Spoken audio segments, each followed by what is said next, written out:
¿Qué tal, alumnas y alumnos de segundo grado de secundaria? Bienvenidas y bienvenidos a la programación de Aprende en Casa. Como saben, hemos preparado estos programas para que desde su casa puedan acercarse a los contenidos de las asignaturas y áreas del segundo grado. La programación les será de utilidad en su crecimiento personal y educativo y les dará herramientas para cuando regresen a la escuela. Esta vez revisaremos un tema de interés para todas y todos: la leyenda como representación teatral. Seguramente, cuando han platicado con su familia, amigos o profesores, han escuchado relatos que cuentan la historia de La Llorona o del jinete sin cabeza. Estos relatos son de gran importancia para cada cultura, porque son formas de narraciones orales que han trascendido de generación en generación y buscan explicar, contar historias o dar respuestas a inquietudes que tenemos. En esta ocasión, les proponemos hacer una obra de teatro de una leyenda que llame su atención. El video que les presentamos a continuación les ayudará a reconocer los diferentes tipos de relatos que existen. Así les será más fácil diferenciar, por ejemplo, una leyenda de un mito. ¿Listo? ¿A ustedes les contaban historias para dormir? Bueno, no solo para dormir, también en reuniones familiares, fiestas, paseos. A mí me encanta que me cuenten historias. Creo que por eso mis abuelos me regalaron estos libros. Mitos y leyendas del mundo, de José Salvador Chávez Ferrusca, y el libro de los cuentos del mundo, de Guillermo López Férez. ¿Se fijaron? Mitos, leyendas y cuentos tradicionales del mundo. Esto significa que estas narraciones vienen de todas partes. ¿Han leído alguna de México o de otros lugares del mundo? Ya no puedo esperar para leer estos regalos. ¿Cuáles serán los temas o historias que se cuentan en otros países? ¿Otras culturas tendrán también seres fantásticos, mágicos y misteriosos? Narrar eventos, transmitir conocimientos, valoraciones o simples ideas sobre algún hecho, ya sea real o inventado, es una actividad universal. La narrativa oral abarca diversos géneros. Entre ellos se encuentran los cuentos tradicionales, las leyendas y los mitos. Hay muchos mitos y leyendas, incluso cuentos tradicionales que, a pesar de haber surgido en distintos lugares y culturas, llegan a ser semejantes porque hacen referencia a inquietudes fundamentales de la humanidad. Por ejemplo, en distintas culturas hay mitos sobre el origen del hombre. El mito egipcio señala que el hombre fue creado a partir del ojo de Ra, una de las representaciones femeninas de Atum, dios creador de sí mismo y del universo. En la mitología china, fue la diosa Nua la que creó al hombre, modelándolo en barro. Para los mayas, los dioses crearon al hombre en 3 intentos, primero con barro, después con madera y finalmente agregando maíz. Para poder diferenciar los cuentos tradicionales, los mitos y las leyendas, conozcamos sus características generales. El cuento tradicional ocurre en una época que no es necesaria especificar y se compone de hechos inventados. La leyenda es una narración ubicada en un tiempo determinado y en un espacio específico. En general se relaciona con la historia de la comunidad que la creó. Sus personajes son individuos concretos que actúan en un tiempo histórico. El mito es una narración que no se ubica en un tiempo específico. Tiene como temas la creación del universo y del mundo, la vida y las acciones de los dioses, los primeros humanos y otros seres que dieron origen al universo, y sobre las cosas del mundo. En suma, los mitos, los cuentos tradicionales y las leyendas muestran rasgos que los distinguen y otros que comparten. De manera general, estos géneros son de origen popular, se transmiten de generación en generación y se relacionan con creencias o hechos culturales. El tiempo y el espacio en que se desarrollan están determinados en algunas ocasiones, pero en otras no. Unos son hechos inventados y otros tratan de explicar el mundo.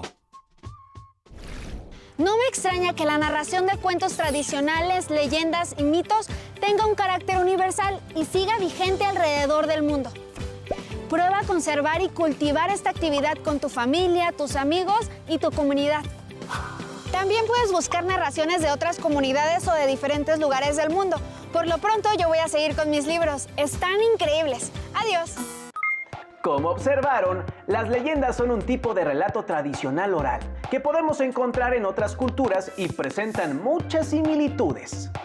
Seguramente después de haber visto el primer video, se les viene a la mente otras leyendas o historias de México. Como se los proponíamos al principio, es tiempo de escoger una leyenda que les interese para representarla como una obra de teatro.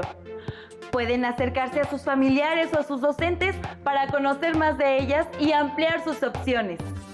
Además, también tendrán que enfocarse en los personajes de la leyenda. Los relatos tienen personajes con características muy específicas que les dan vida y fuerza. Es decir, son uno de los elementos vitales de cualquier historia.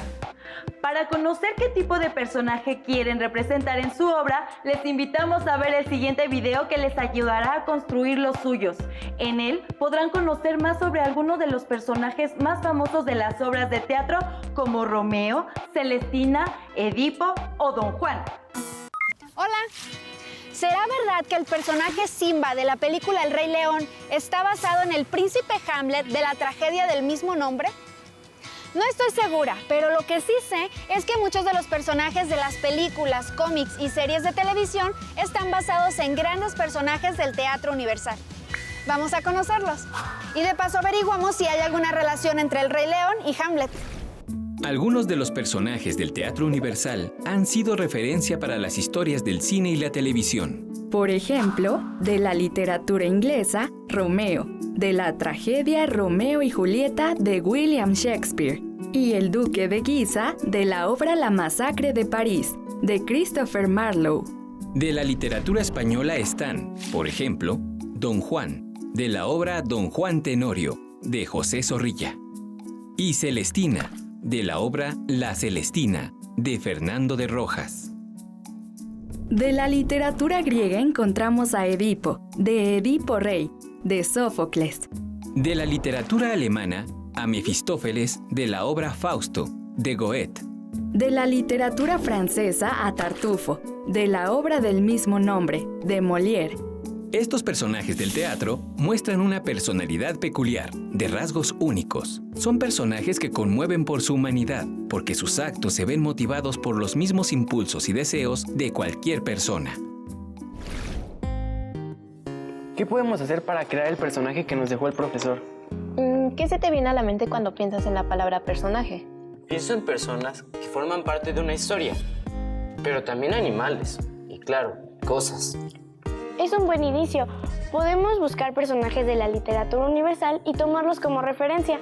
Aquí hay una lista de grandes personajes de la literatura universal. Don Juan, que es el personaje principal de Don Juan Tenorio, es mujeriego, libertino, egoísta, seductor, temerario y vividor, engaña y manipula a mujeres. Claro, por eso se dice es un Don Juan, como el personaje de Mauricio Garcés en su película Fray Don Juan. Celestina es el personaje principal de la Celestina. Es vieja, humilde, astuta y traidora. Con engaños logra que Melibea corresponda al amor de Calisto. De hecho, el mayordomo de Mauricio Garcés se parece a la Celestina, porque siempre lo ayuda a que consiga sus conquistas. Romeo es el personaje principal de Romeo y Julieta. Es hijo único de la familia Montesco. Joven, guapo y leal a dos pasiones, la amistad y el amor romántico. A veces se dice, él es su Romeo o tiene su Romeo, o sea, su enamorado. Romeo y Julieta representan el ideal del amor imposible y eterno. Hace poco vi la película mexicana Amarte duele, que está basada en el amor imposible de Romeo y Julieta. Otro personaje es Mefistófeles, de la obra de Fausto, que encarna al diablo. Es frío y calculador. Hay infinidad de Mefistófeles en los programas y películas, como Los ricos de nosotros los pobres o el mismísimo Scar del Rey León. Estos personajes representan el bien y el mal, presentes en cada uno de nosotros, las tinieblas y la luz, dualidad presente en todos los seres humanos. También está Tartufo, protagonista de la obra con el mismo nombre. Es falso, devoto, cómico y torpe. Representa la hipocresía y falsedad humana. Una vez vi una película con mi mamá, se llamaba Match Point. Uno de sus personajes es una especie de tartufo, porque logra engañar a toda una familia con sus encantos. Ahora, de todos estos personajes, ¿cuáles nos inspiran a crear un nuevo personaje? ¿Saben? También podríamos hacer alguna mezcla interesante de todos los personajes. Me parece una gran idea. Ahora que conocen algunos personajes del Teatro Universal, ¿qué se les ocurre para construir sus personajes? Por cierto, Simba de la película El Rey León tiene algunos rasgos del príncipe Hamlet y las historias son muy parecidas. Adiós. Ahora tienen más elementos para poder construir sus personajes y hacerlos inolvidables. Recuerden que en ellos se representan las características de la humanidad y también pueden inspirarse en aquello que ven a su alrededor.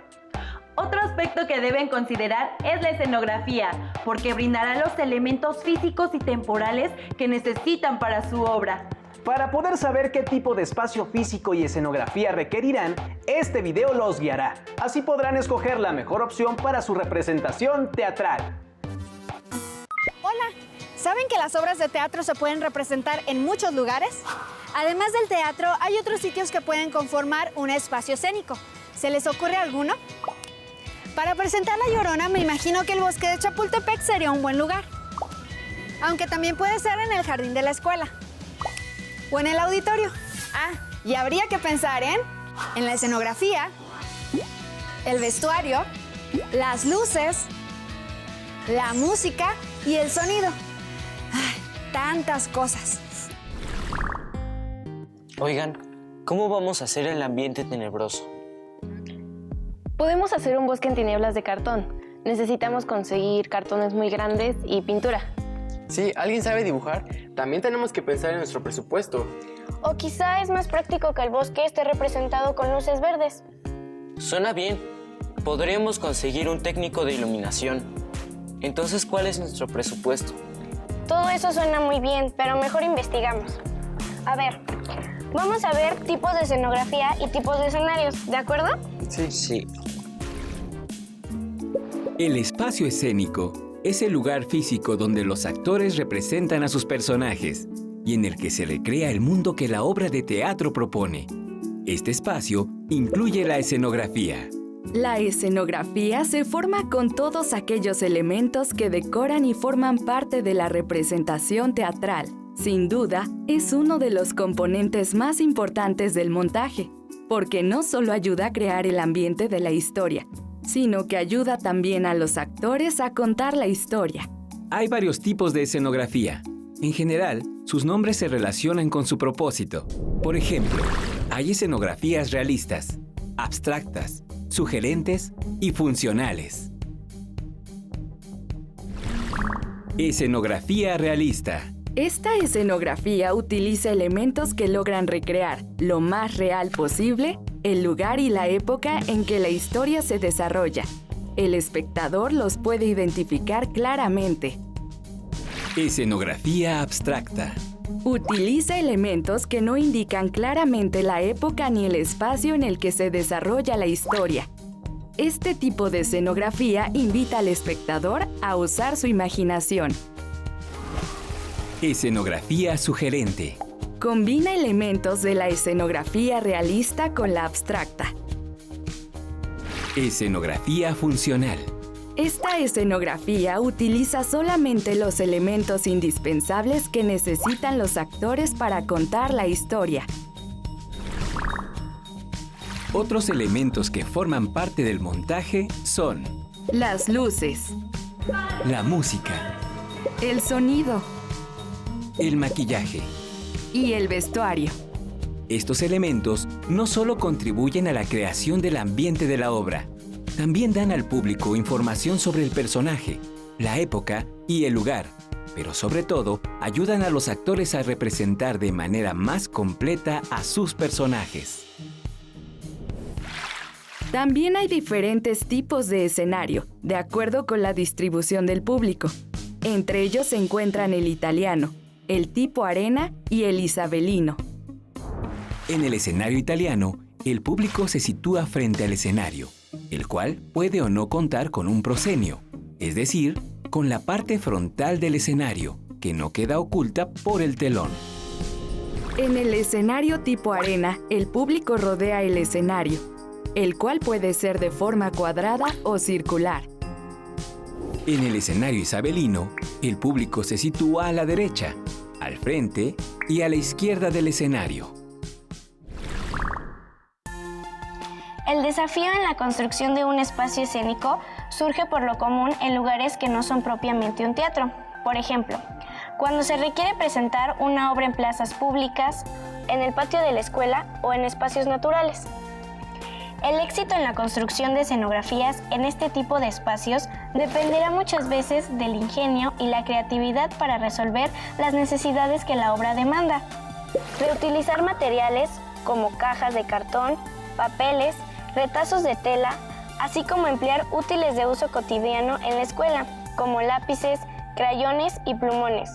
Es una buena manera de incorporar algunos elementos al montaje, si no es que todos. Claro, podemos representar la obra en un escenario real. Necesitamos un ambiente tenebroso. Sí. De la investigación y el intercambio de ideas pueden surgir alternativas para crear el espacio escénico perfecto. Recuerden considerar el lugar donde viven los personajes, los elementos que requiere la obra que van a presentar y el tiempo para preparar el escenario. ¿Y ustedes, ya pensaron cómo será su espacio escénico? ¡Adiós! Como pudieron darse cuenta, el espacio escénico y la escenografía ayudan a construir el ambiente que requieren, ya sea tenebroso, amoroso o cálido. Escojan la escenografía que más se acople a la concepción de la obra, pero no olviden pensar también en los sonidos, la música, el maquillaje y el vestuario para guiar la obra en la construcción visual. Ya que tenemos todos los elementos dispuestos, es hora de llevar la leyenda que escogieron a la puesta en escena, lo cual es fácil pero requiere de mucha práctica. Les dejamos 5 consejos que les ayudarán a facilitar el proceso. Tengan en cuenta cómo se presenta ante el público. Recuerden que ellos siempre los están observando. Ensayen los movimientos de su personaje. Determinen qué diferencias hay entre el personaje y ustedes para que puedan interpretarlo. Practiquen con trabalenguas o tratando de hablar con la boca cerrada para que puedan mejorar su dicción y volumen. Y recuerden, si algo inesperado ocurre, la representación debe continuar. Improvisar no es fácil, pero si están tranquilos y seguros, es más fácil. Ahora sí, pueden comenzar a planear su obra. Cuando sea el momento adecuado, pueden también pedir ayuda a sus conocidos o familiares para practicarla y que les den su punto de vista. Escuchar otras opiniones siempre nos ayuda a crecer. ¡Hasta la próxima!